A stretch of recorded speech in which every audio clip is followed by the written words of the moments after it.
ধৰালৈ নামিছে মহিষ মৰ্দিনী।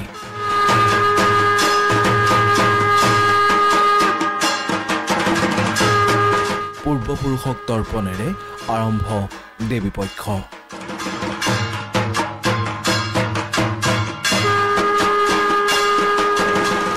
শাৰদীয় আধ্যাত্মিকতাত মগ্ন সমগ্ৰ ৰাজ্যবাসী।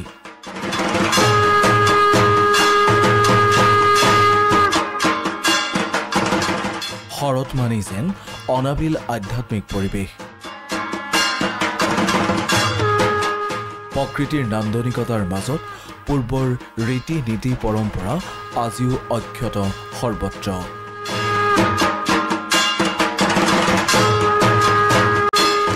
হয়, আজি মহালয়া।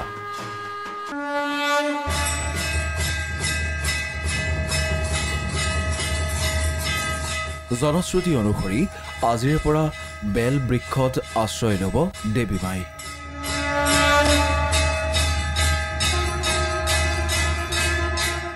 দেৱী পক্ষৰ আৰম্ভণিৰ এই কালছোৱাত অৰ্থাৎ মহালয়াৰ দিনা যদি পূৰ্বপুৰুষক ফুল তিল চাউলেৰে জলাশয়ত স্মৰণ কৰা হয় তেতিয়াহ'লে হয় মংগল।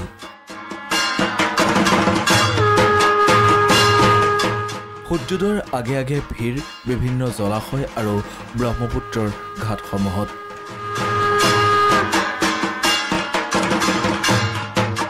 এয়া গুৱাহাটীৰ বিভিন্ন প্ৰান্তৰ দৃশ্য।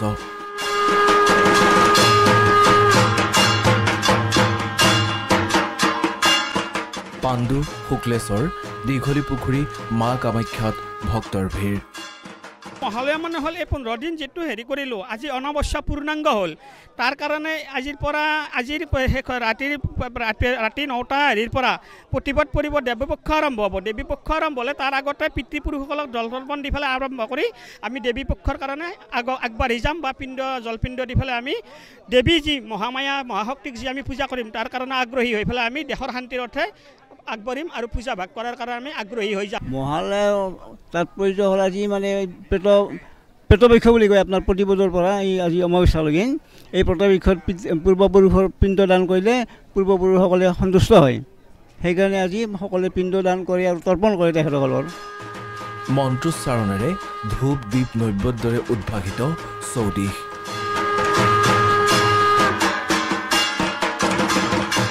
কেৱল মহানগৰীতেই নহয়, মহালয়াত যোৰহাটৰ মাদকতা সুকীয়া।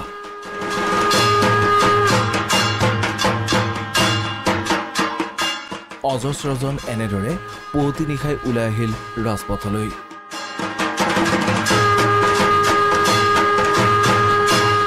চৌদিশে মেলা সদৃশ পৰিস্থিতি।